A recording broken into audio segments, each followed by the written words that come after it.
Krebs cycle.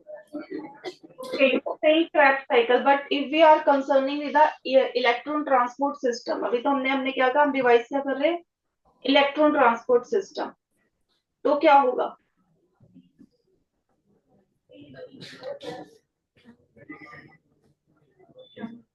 अभी 5 questions हैं, these are from ETS. So what will happen in ETS then? ETS में क्या होगा बेटा?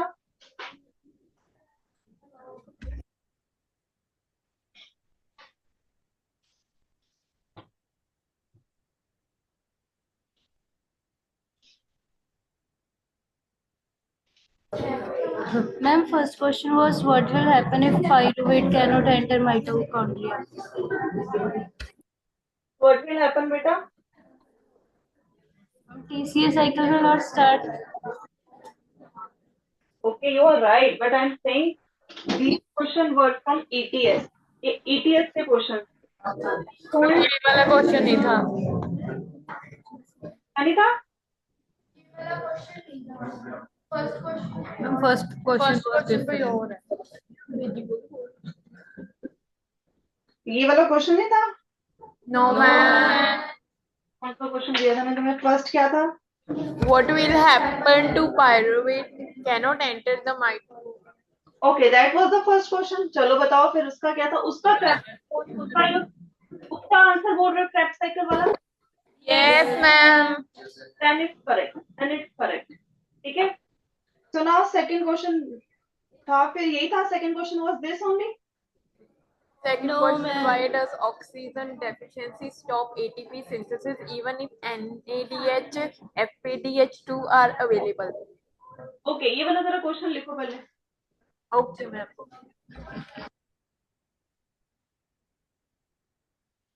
इसको हम थोड़ी देर बात करते हैं। Firstly we will discuss these 5 questions.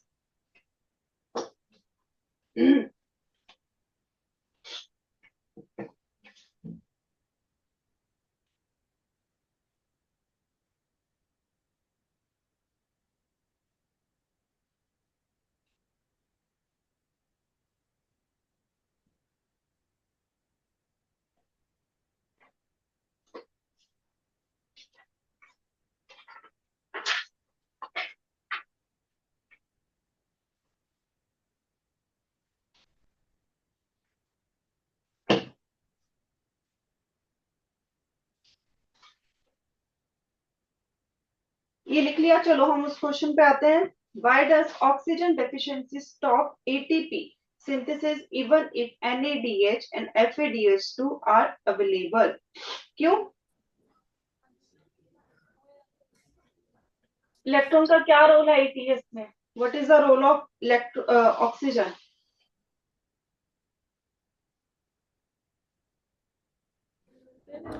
Ma'am, oxygen will not form H2O. If there is a limitation of O2, then water will not form. तो पानी नहीं बनेगा, उससे क्या हो जाएगा? हम पी लेंगे पानी, मिल जाएगा सेल को।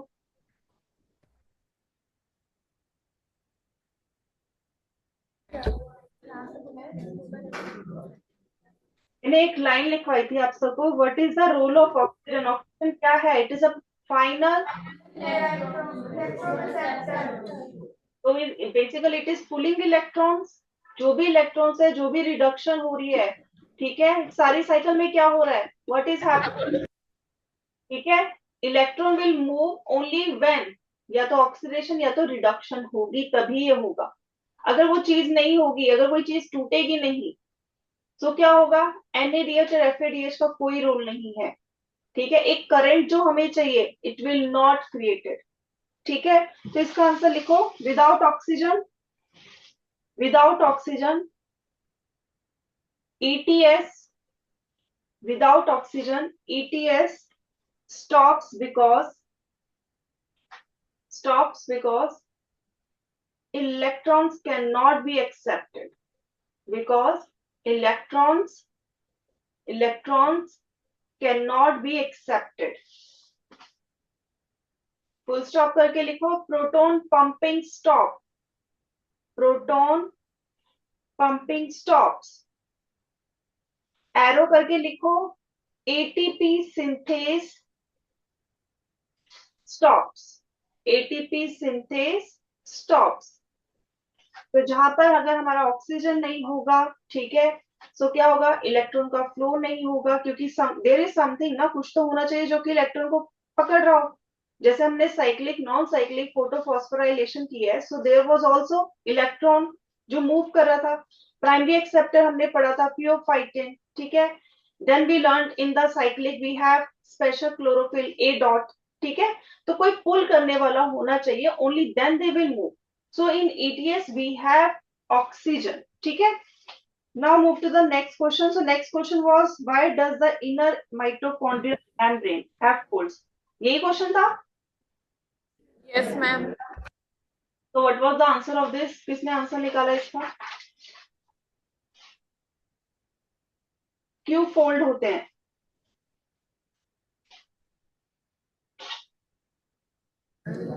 As it increases the surface area. Who has given this answer? Yes. So you are right. So it increases the surface area. Fold अगर हमारी बॉडी में या कहीं भी होता है, so in digestive system you learnt about microvilli. Yes, villi सुना हुआ है ना, माइक्रोविलाई इंटेस्टाइन में होता है, स्मॉल इंटेस्टाइन में. Why? Because to increase the surface area. ठीक है, वो ताकि जो है ज्यादा से ज्यादा उसका जो सरफेस एरिया जो एक्सपोज हो, ज्यादा चीजें हो सके. ठीक है, so that's the reason it is multifold. अब सरफेस एरिया होने से क्या फायदा? चलो, सरफेस एरिया उसका इंक्रीज हो गया, ठीक है, आंसर इज करेक्ट, ये है. लेकिन उसका रीजन क्या है? क्यों सरफेस एरिया हमें ज्यादा चाहिए? Why we need more surface area, वो बताओ जरा. जैसे if we connected with the are absorption, जितना सरफेस एरिया ज्यादा होता है तो क्या होता है, उतना ज्यादा हमारा जो खाना है वो एब्जॉर्ब होता है. Yes, but in this case what is going to happen? Yes, in this case इस यहाँ पर क्या होगा? Why we need more surface area, क्यों चाहिए? अगर हमारा जो माइटोकॉन्ड्रिया है, अगर ये ऐसे होता, प्लेन होता, ठीक है, तब इट विल बी डिफिकल्ट. अब यहाँ पर वी हैव मल्टीफोल्ड स्ट्रक्चर. ऐसे देखो, जस्ट इमेजिन, एक मैं अभी पूरा नहीं बना रही, I am giving you this structure. एक हमारे पास एक प्लेन स्ट्रक्चर है, ठीक है, रोड है बेसिकली. लेट्स से कि this is a plain road, this is zigzag road. अब इफ अ पर्सन, अगर हम कहें ये पर्सन इस पे चल रहा है, तो यहां से यहां तक हार्डली वी कैन से 1 किलोमीटर. लेकिन अगर वो यहां से यहां तक जाएगा तो क्या होगा, 1 किलोमीटर ही रहेगा रास्ता, ही ज्यादा होगा. क्योंकि देखो, ये जो पर्सन है पहले यहाँ जाएगा ऊपर, देन नीचे जाएगा, फिर ऊपर, फिर नीचे, फिर ऊपर, फिर नीचे. So it will be many fold, ये ज्यादा हो जाएगा, ज्यादा उसका उस रास्ते के साथ क्या होगा, कनेक्शन हो जाएगा. Yes, so this is here. Let's compare it here.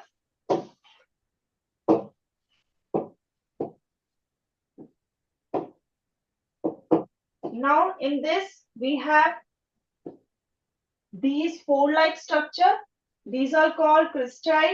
ठीक है, अब इसमें क्या होगा, जितने ज्यादा यहाँ पर मैनी फोल्ड्स है, स्ट्रक्चर जिगजैग है, सो व्हाट इज हैपनिंग, उतने ज्यादा यहाँ पर ETS कॉम्प्लेक्स होंगे.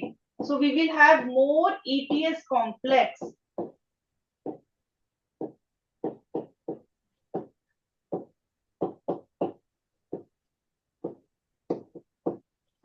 So it will have more ETS complex.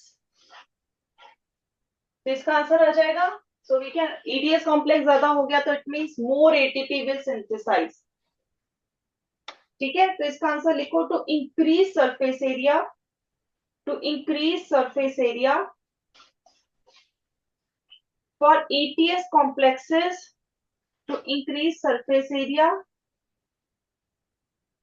to increase surface area for ETS complexes and ATP synthase, and ATP synthase.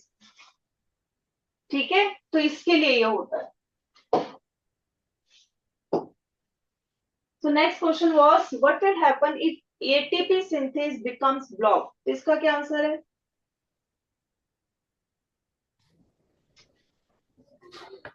ये आईडी कार्ड ले लीजिए पाएगा क्या आंसर है बेटा? व्हाट का answer?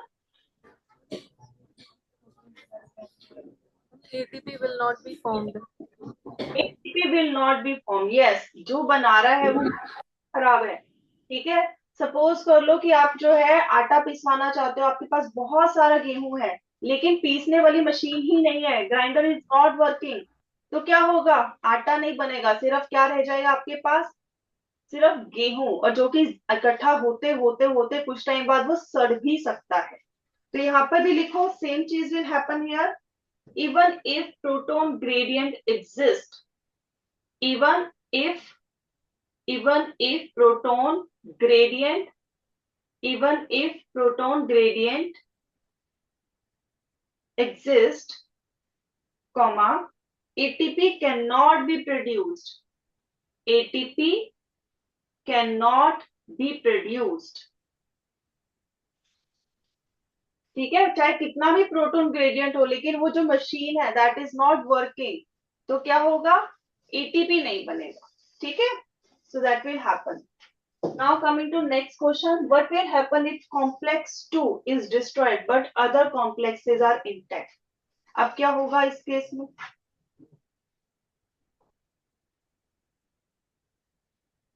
Yes, what will happen in this case? Complex 2 का role क्या है तो पढ़ो जरा, पूछो क्या है. और if you get the answer do let me know.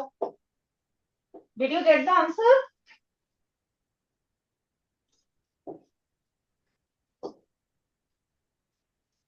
So we have studied complex 2 somewhere here. ठीक है, इधर होता है, इससे पहले होता है third, after this is 4, then we have 5, and this is how these are arranged. ऐसे arranged होते हैं. So what you got? क्या आंसर मिला? किसने सॉल्व किया इसका? कॉम्प्लेक्स 2 अगर नहीं होगा तो क्या होगा? कॉम्प्लेक्स 2 क्या करता है? किससे एनर्जी देता है? कॉम्प्लेक्स 2 का क्या नाम है?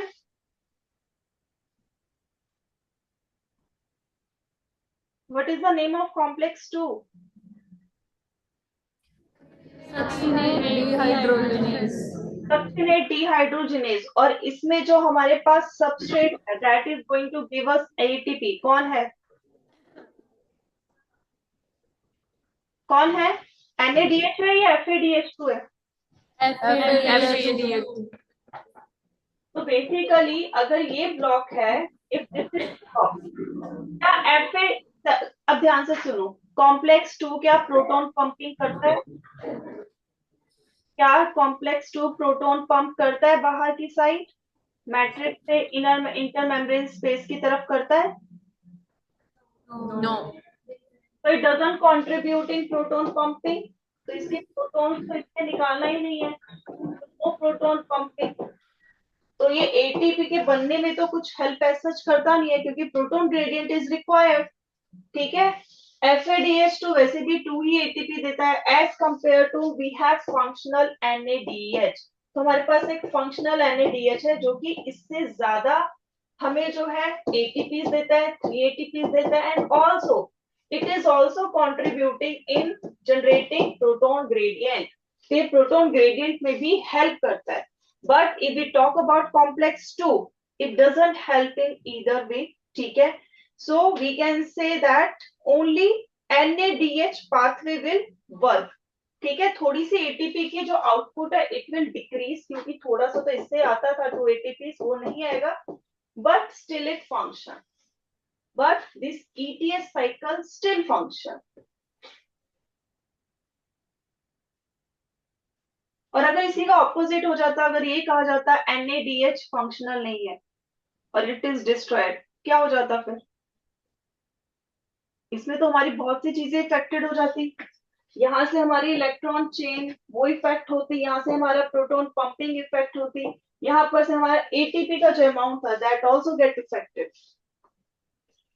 सो we can say the efficiency of ETS cycle get half और लेस देन हाफ. यहाँ पर तो हम कह सकते हैं इट इज फंक्शन फाइन, थोड़ा सा और डिक्रीज होगा, ज्यादा नहीं होगा, लेकिन in this case it will decrease drastically. Is it clear to everyone? These questions are clear? अब मैंने ये इसलिए क्वेश्चन डालते कि एटीएस साइकिल आपने पढ़ ली है, वो हमने रट्टा लगा लिया, वो आपने रट्टा लगा लिया होगा अभी तक, but I want you to understand कि अगर ये चीज हट जाएगी तब क्या होगा. In this way you will understand the function of each and every complex. ठीक है. सो एक क्वेश्चन जो रह गया था, जो भी आपने लिखा है, what will happen if the inner mitochondrial membrane is damaged, उसका फटाफट take 2 minutes and write down the answer.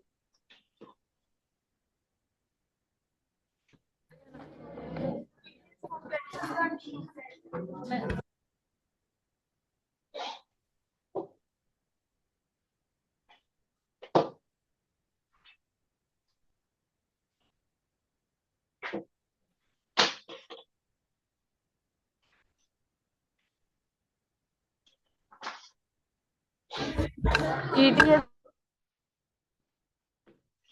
cycle. Answer बता रहे हो?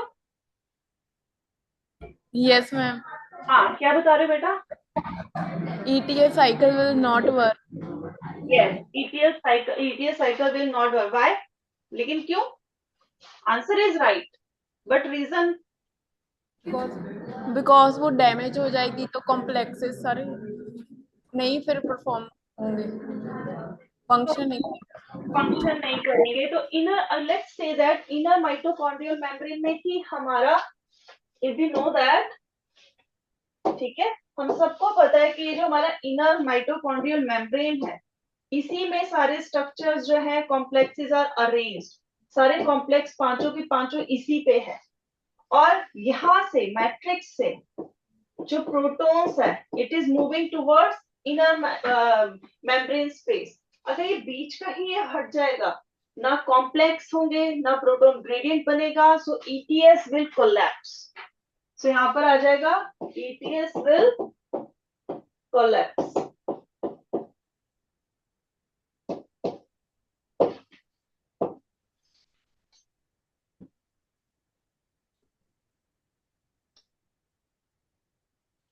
So that's really nice. कितनी जल्दी आंसर दे दिया. So now it's time to take some MCQs. ठीक है, we have done subjective. In ETC, oxygen act as final electron acceptor because, question options पढ़ो फिर मुझे भी बताओ क्या आंसर है इसका. So it has the lower electron affinity, it has the highest electron affinity, it produces ATP directly, or it prevents NADH formation.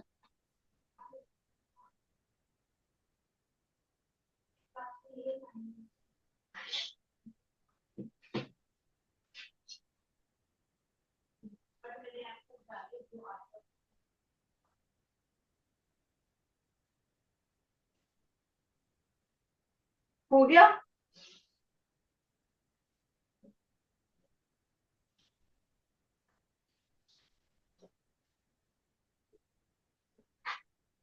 So why it acts as final electron acceptor? So it is linked with your chemistry. यहाँ पर थोड़ी सी आपको अपनी chemistry लगानी पड़ेगी.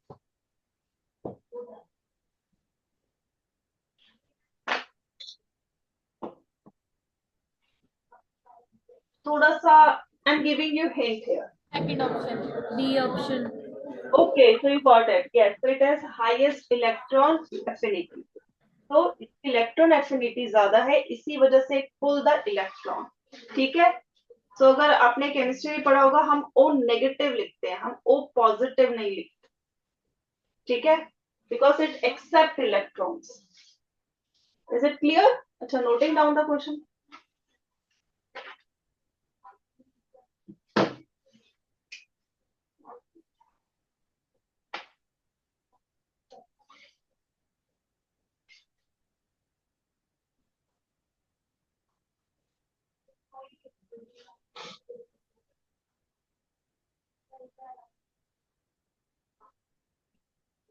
हो गया.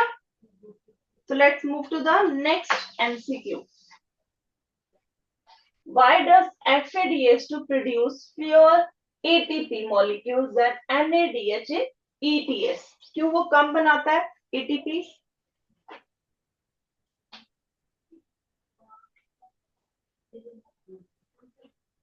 हमें ये तो पता है कि वो 2 बनाता है ना, वी नो अबाउट इट. क्यों बनाता है 2? वाई सो? सोचो इसका आंसर.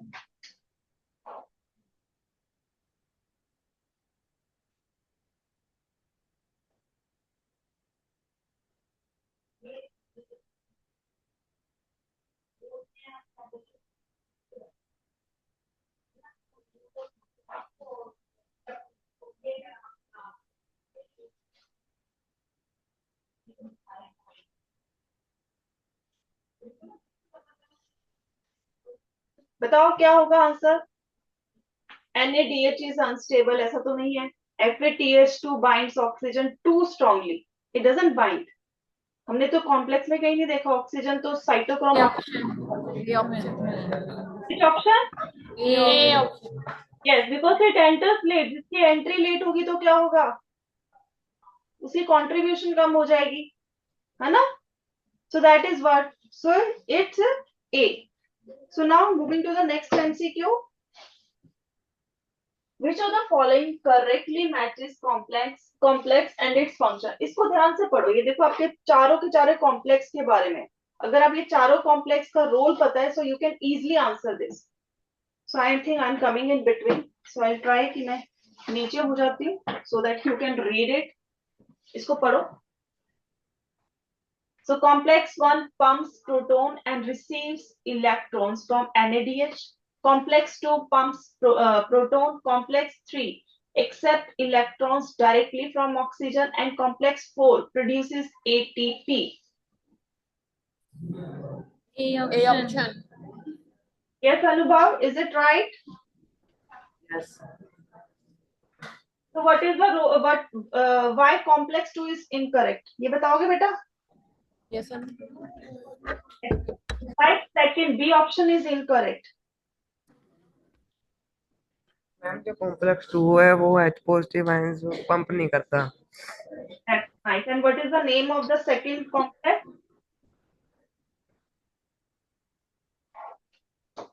Succinate dehydrogenase. और ये कहाँ पर होता है?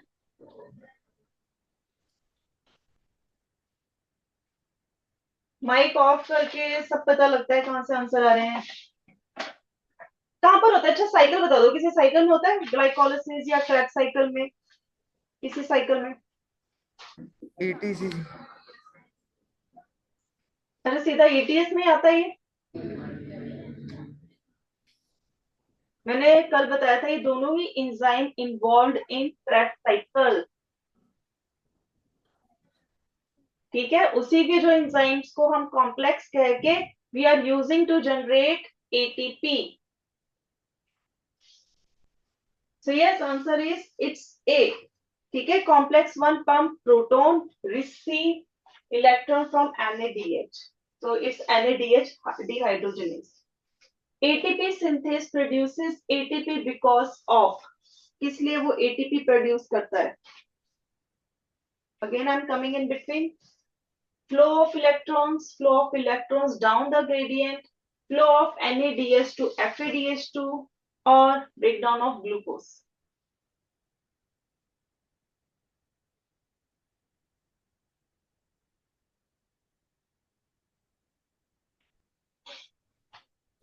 B option.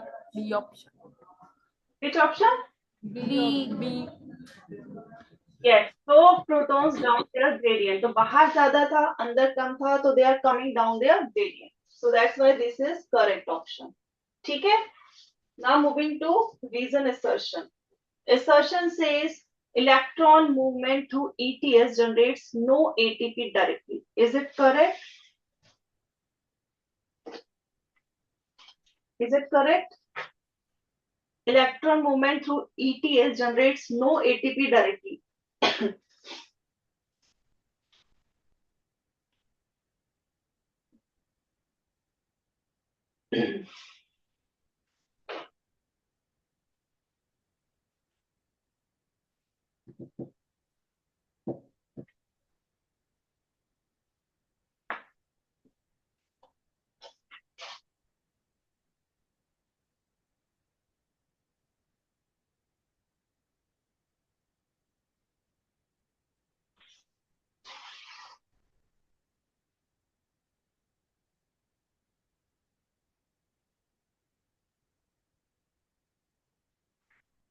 सो एटीपी की जो यहाँ पर जनरेशन हो रही है, इज इट डायरेक्ट और इनडायरेक्ट? पहले तो ये बताओ, क्या सीधा बाहर एडीपी पड़ा? Indirect. It is forming from where? NADH and FADH2. So it's indirect. तो बताओ फिर ये क्या है? Is it correct or not? Assertion is correct or not?